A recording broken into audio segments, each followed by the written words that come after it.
And I thank BIMSARA and the council for inviting me for this lecture. Actually, a little bit of a more of a general topic, and I'll try to keep it simple and to the time.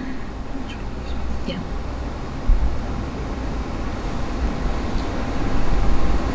It's an honor to be here, and especially in front of a lot of known faces, as well as Professor Dhamika Silva, whom we have done quite a number of topics, the research and things together back in Colombo South General Hospital, Teaching Hospital, when I was a SR in endocrinology.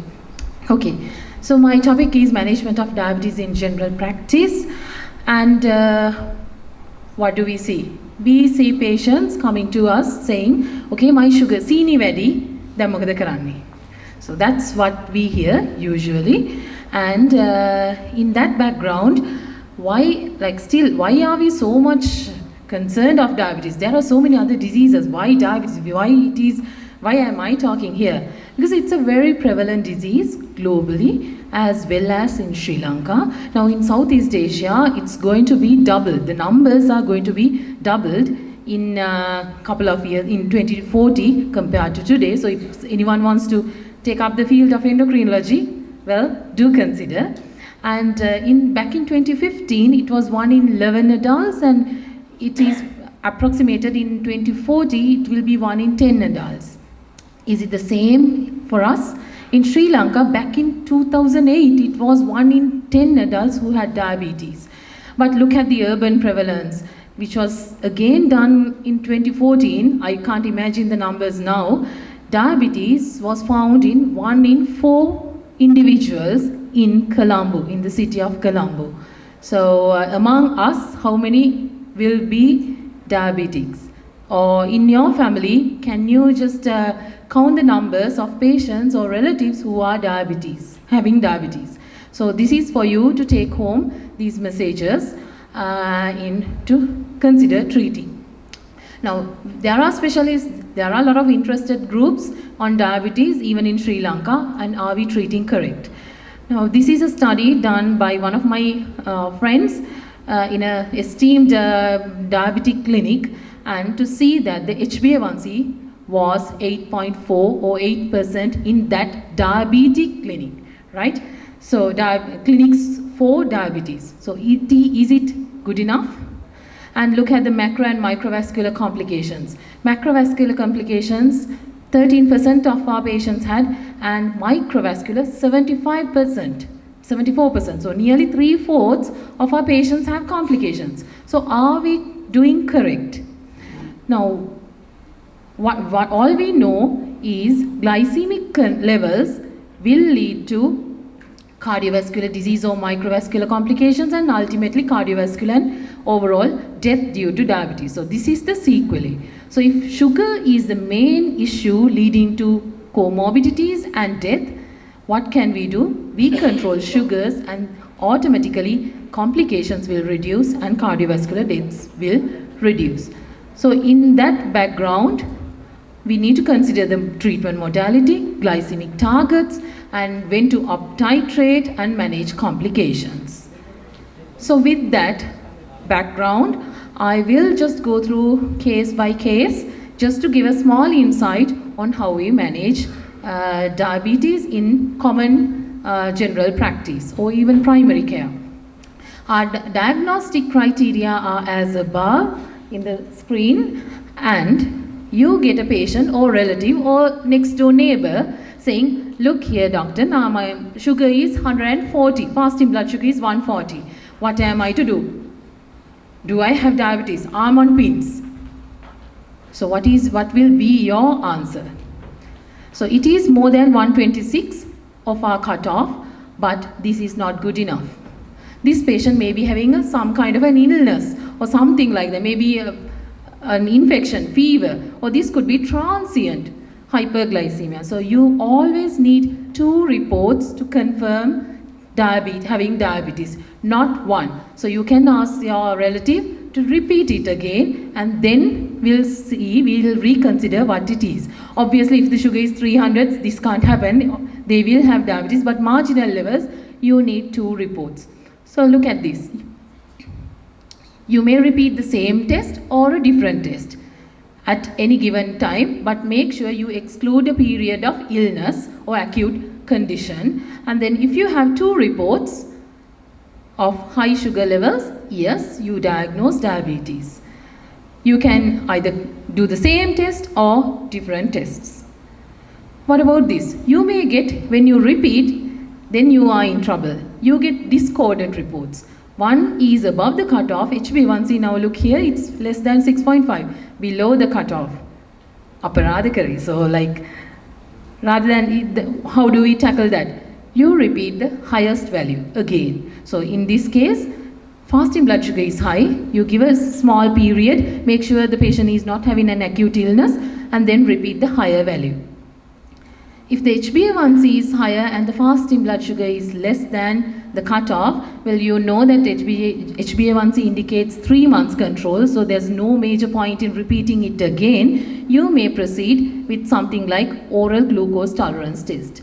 Make sure that you know the point, postprandial blood sugar is not a diagnostic test to diagnose diabetes mellitus. Don't do a postprandial blood sugar level and then diagnose. It's mainly fasting HbA1c and OGTT, 2-hour OGTT. But of course, if the patient is having osmotic symptoms with sugar, any random sugar of more than 200, you can diagnose. So I hope you know how to diagnose the diabetes in your neighbor.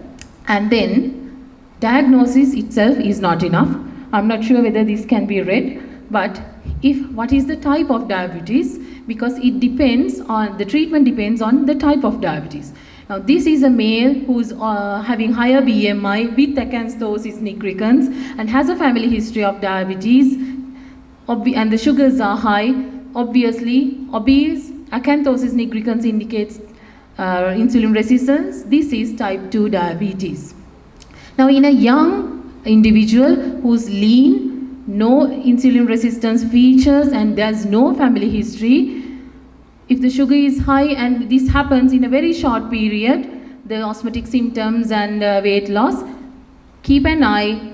If you prescribe oral hypoglycemic agents in this individual, you may be wrong, because this can be type 1 diabetes. If you ignore this diagnosis, the patient next time will come to the ICU with a DKA. So keep an eye. Another young male, lean body habitus, no acanthosis nigricans or insulin resistance features. But there's a very strong family history of diabetes in mothers, siblings, grandparents at a younger age. What do you think? Looks like type 1 with a very strong family history of diabetes in the family, but no features of insulin resistance. This we call maturity onset diabetes of young, and the treatment is different. If you come across, please do refer to specialist services. So this is young and lean, looks like type 1. See, even in young, if you see these kind of acanthosis nigricans and with higher BMI, consider type 2 diabetes. And young, lean people with a very strong family history, you can see 2 generations, more than 2 generations of young onset diabetes. It is, we call MODY, maturity onset diabetes of young.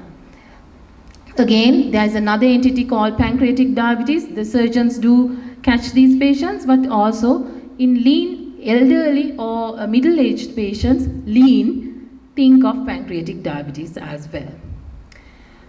Okay, now with this, another patient comes to you at your private practice or the OPD. This lady comes with osmotic symptoms with high sugar levels. BMI is slightly high, so this looks like type 2 diabetes with a higher BMI.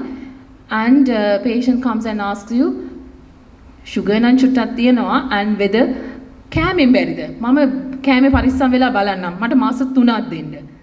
Can we do that? When to start treatment, what to start, and can we cure diabetes? These are the main 3 problems these patients come with. මේක හොඳ කරගන්න බැරිද මොනවා හරි බීලා. So that's what they come. Now, if you look at this graph, the blue line indicates intensive treatment started at the very beginning of the diagnosis. The purple line, which is above all, indicates a delay of routine care of 6 years. So this treatment was delayed for 6 years, and the blue line, immediately treatment was started. Look at the difference, the outcome, 10-year outcome, and the cumulative incidence of cardiovascular disease. If you start treatment quite early, the complications will be much less compared to starting treatment at a later date. තව ටිකක් බලන එක හරියන්නේ නැහැ. So you diagnose properly, start treatment properly, right? Treatment could be different modalities, but treatment should be started at the very beginning if you want to prevent complications. So early blood glucose control reduces micro and macrovascular complications. How do you manage? Education is a must, and physical activity, medical nutrition, medications, and monitoring. What we forget is diabetes education, and then lifestyle modifications and monitoring and annual screening. Medications we all prescribe, but we forget the rest. So please make sure we tell them at the very beginning of your consultation, stopping smoking, physical activity, healthy diet, maintaining the BMI together with the diet. Now we call this plate model. It's very simple. You can draw this and show the patient. Quarter of your plate should be carbohydrates, any carb, and quarter should be proteins, half should be vegetables and green leaves. It need not be rice. It could be rice or even bread. See, everything is like to the proportion, even noodles, likewise. Okay, so when you advise on these and what to start. Now the patient comes with a sugar report of fasting 260 and you wonder what to start. Shall I start metformin alone, or shall I start glycoside? Shall I start sitagliptin? So it's you don't need an endocrinologist or a VP to start. Even any other specialties can start, and even in the OPD setup you can start. What is the guidance? If your fasting blood sugar level is less than 300, you can very confidently start oral medications. More than 300 and osmotic symptoms, we recommend insulin, but nobody starts that because our patients are very reluctant. So usually, as a rule of thumb, this is not hard and fast. If your fasting sugar is somewhere less than 250, you may start metformin and monitor the blood sugar levels. What we do wrong is we check the sugars next week. It will never become normal. At least wait for a month or so and ask the patient not to go for doctor shopping saying that it is high. It will be high, but it will gradually come down, right?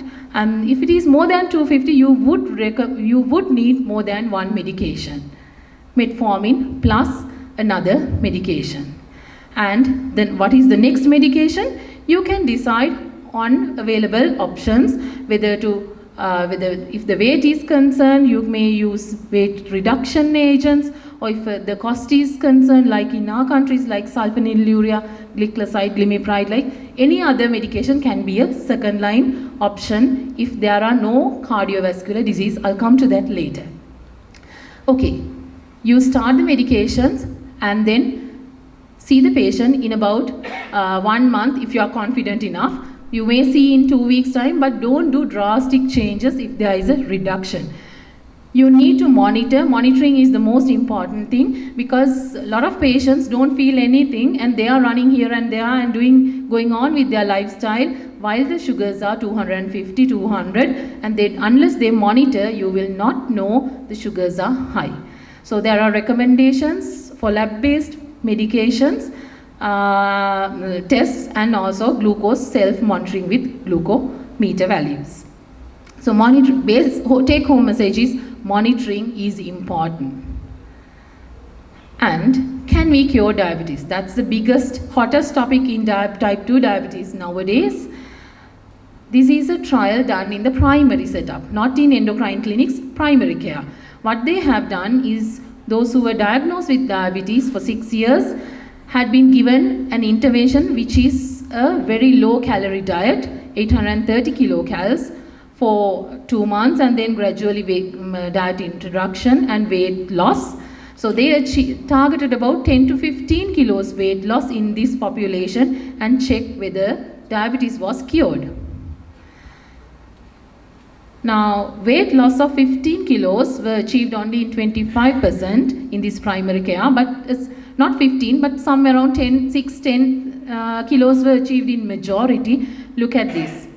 Diabetes was went into remission without medications. Sugars were in target nearly in about 50%. So if a patient comes to you, asks, okay, can I manage my diabetes without medications? You have to tell, yes, it is possible, but only if you lose a significant amount of weight. And there are patients, even I have some patients who have achieved that, lost about 10-12 kilos and gone into remission. They are off medications and maintaining the sugars quite normal.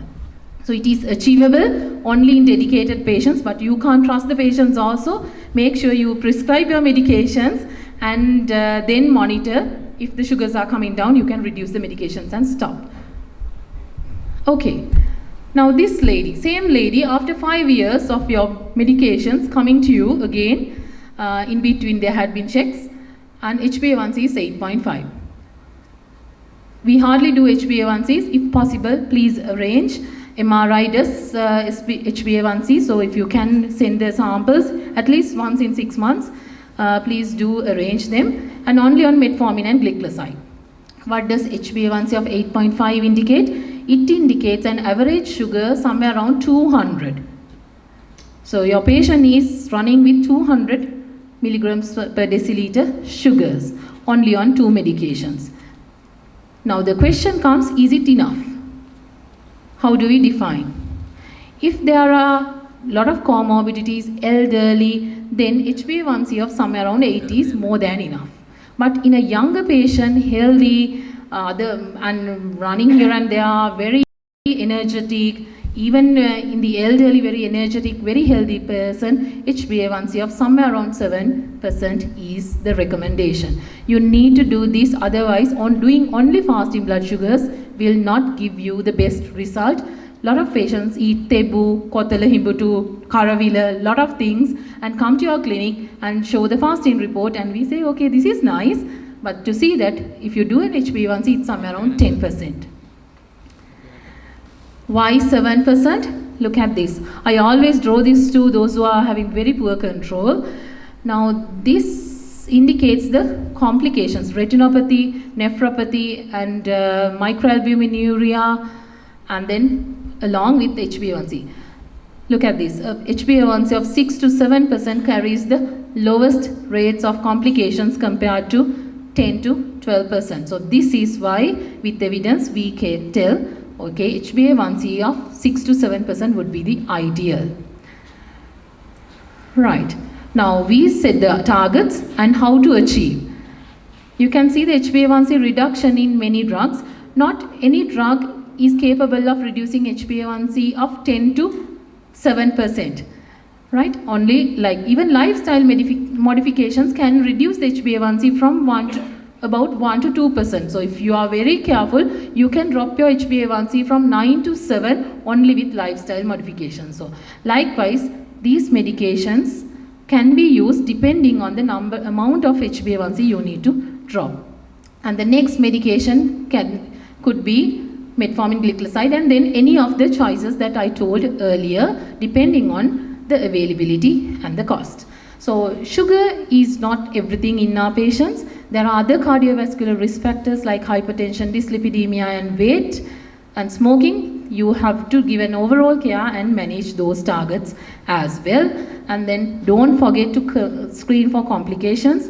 Check for ECG, check for creatinine and urine ACR and retinopathy screening. Also look at their feet and give advices. That will complete your diabetes follow-up and monitoring and giving a proper care for these patients. Glycemic targets and screen for complications and other cardiovascular disease modification should be done in an overall care for diabetes. Okay, number 2. This is very common in our clinics. Diabetes for 15 years and HbA1c is 10.3 on almost all the available medications in the government sector. Why is this? If you, I'm not sure whether it's possible to see. If you see this lower graph, this is the amount of insulin or beta cell function.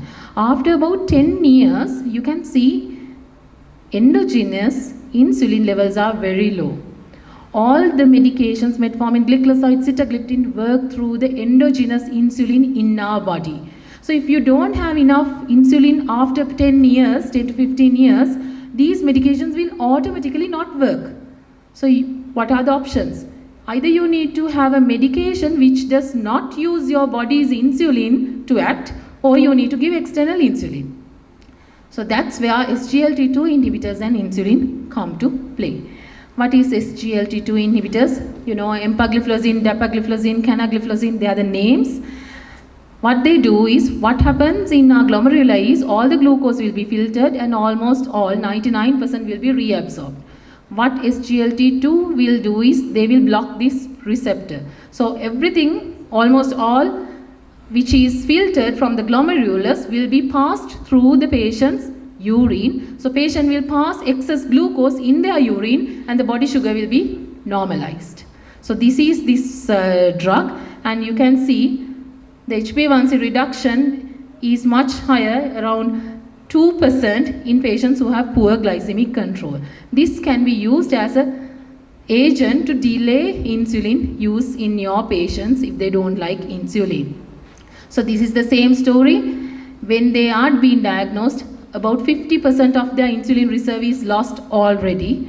And then we start one medications with time 2, 3, 4. There will be a time where you need insulin.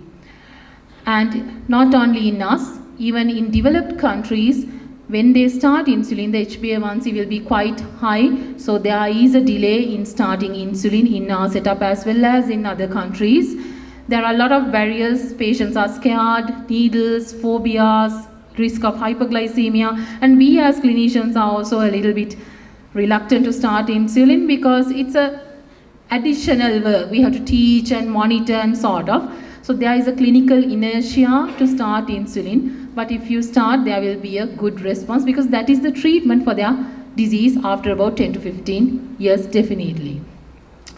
How I would do is, in these patients, there are two options. You can give pre-mixed insulin, or you can start only night dose of basal insulin, or you can send to a specialist center. But I think even in the GP setup, you can start a basal insulin like isophane or glargine insulin. The dose would be 0.1 unit per kg. And if somebody is interested, you can use that, or this is a time to refer to a specialist center. Okay, this is the other case. 56-year-old patient with type 2 diabetes, 12 years, had ischemic heart disease 2 months ago and having urine protein leak. Repeatedly, it is positive, and non-proliferative diabetes retinopathy, and on all 3 medications, metformin, glycoside and sitagliptin maximum dose. Now this kidney issue did not come overnight. This is the early phase of overt nephropathy. So if your patient has proteinuria, that means it is a stage before the overt renal failure. So you can detect this early and then treat so that it will prevent going from this stage to the latter stage which is irreversible. So our patient has microalbuminuria, retinopathy, neuropathy and ischemic heart disease. All this time we were talking about glycemic control. What if we have an agent to control the cardiovascular disease and reduce the deaths? I don't want you to concentrate on this, but just to have a glance, the red lines indicate the SGLT2 use and reduction in cardiovascular mortality and morbidity as well as heart failure. Again, another drug, reduction, the blue line indicates the treatment, reduction of cardiovascular mortality and ischemic heart disease. What about nephropathy? The blue line indicates the treatment arm. It has reduced nephropathy and the urine protein leak by using this drug, which is an SGLT2 inhibitor.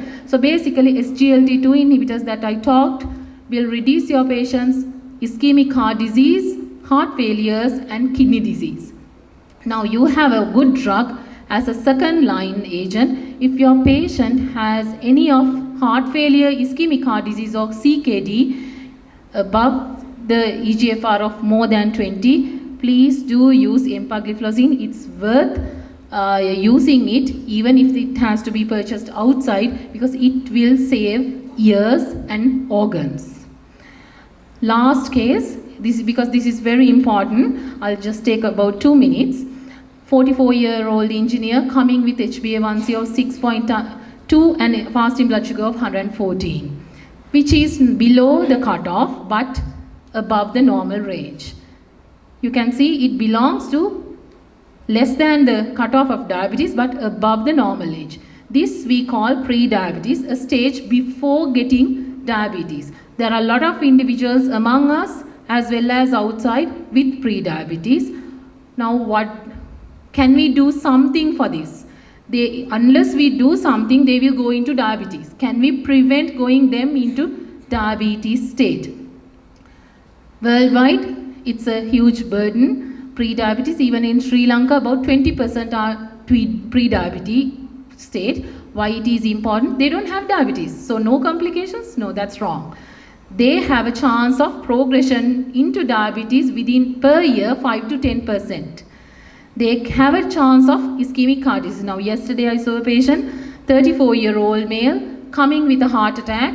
Then only he was diagnosed with diabetes. He told me 2 months back his HbA1c was 6%. It was not, he didn't have diabetes, but he was in pre-diabetic range. He had an ischemic heart disease, stented, 34 years. So this is what we say, even in pre-diabetes, you can have MI because it predisposes you to have ischemic heart disease as well as microvascular disease. So it's not only diabetic population, pay attention to your pre-diabetic population as well. What to do? Not only to pay attention, you can intervene. What can be done? You can see extensive lifestyle modification, weight loss, diet and exercise will reduce pre-diabetes going into diabetes by 58%. Metformin alone will reduce 31%. So metformin can be used to prevent diabetes from pre-diabetes to diabetes. A lot of patients are scared of metformin because they think it will cause renal damage. It is not metformin, it is the disease, poor diabetes control. But I know a lot of doctors, knowing this, will take metformin if they can't go for lifestyle modifications to prevent diabetes. So tell your patients, explain, but best would be lifestyle modifications, 58% reduction of progression into diabetes. So whom to be treated? Pre-diabetes, you can offer lifestyle modifications, and medications can be given like metformin or weight loss medications if they are obese and females with prior history of GDM because they are at high risk, and who are less than 60 years, you can consider giving metformin, this treatment for pre-diabetic group. Obviously bariatric surgery will also help. Now I just want to highlight one point about metformin since I talked. Metformin can be continued until even in mild CKD. Don't be scared. If your eGFR is up to 30%, you can give full dose of metformin. Up to 45%, you can give full dose of metformin. Up to 30 eGFR, you can give 500 BD. We see a lot of mistakes by the doctors thinking it will be a problematic thing. So up to 30, you can continue metformin at a lower dose. So don't worry. So in summary, early tight blood glucose control will reduce complications, and you need to have glycemic control, screening of comorbidities as well as NCDs, and regular monitoring and up titration is needed, and medications should be combined with lifestyle modifications to control diabetes as well as prevent pre-diabetes going into type 2 diabetes. Thank you.